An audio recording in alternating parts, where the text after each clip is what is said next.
If Trump loses, does he leave peacefully? Is the election going to be called on the day of the election? How long will it take for the write-in ballots to get counted?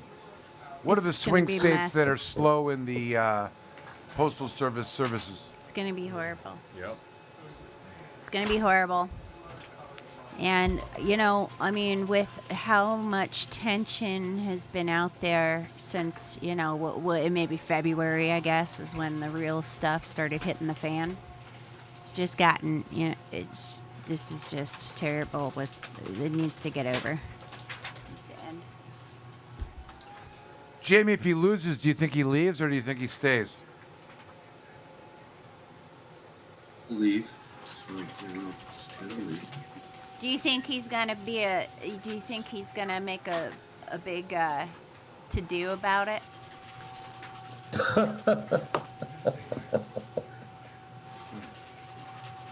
It's gonna get strange.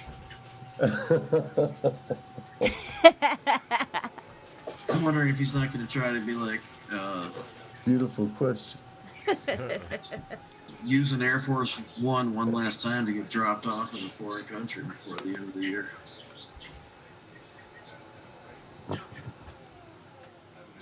Do you fear that there will be a controversy, Jamie?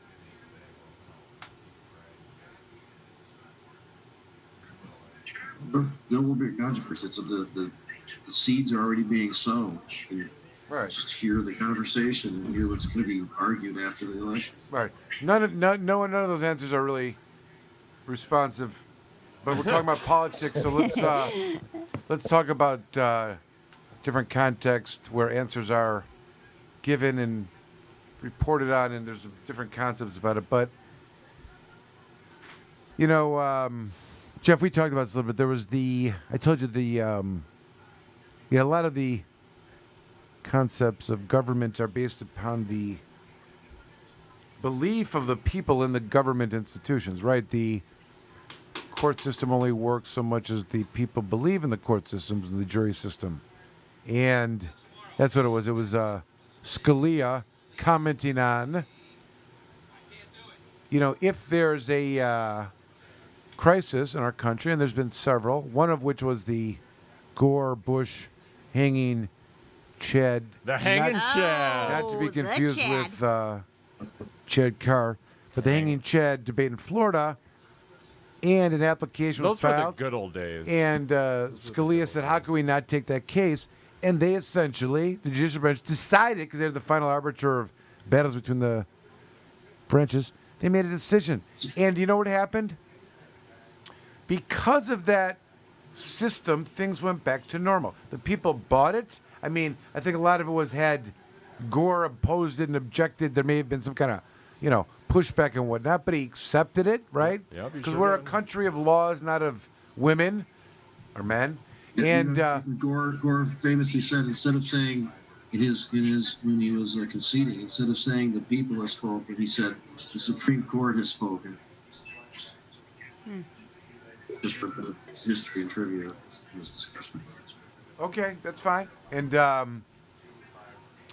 just like what's her face could have said, the Electoral College has spoken, right? Not the people, really.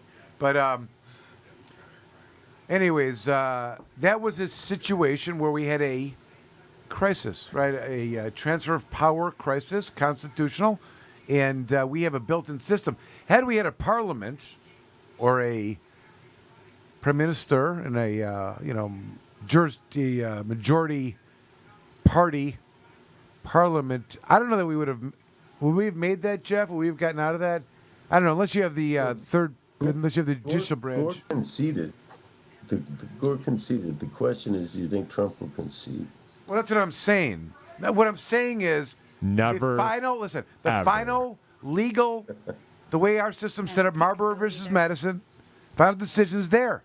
You either accept it or you don't accept it. Scalia's point was, of course, we had to take the case.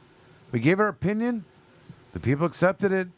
And we moved on. That was 2001 or something like that. Is that right? Yeah, I believe so.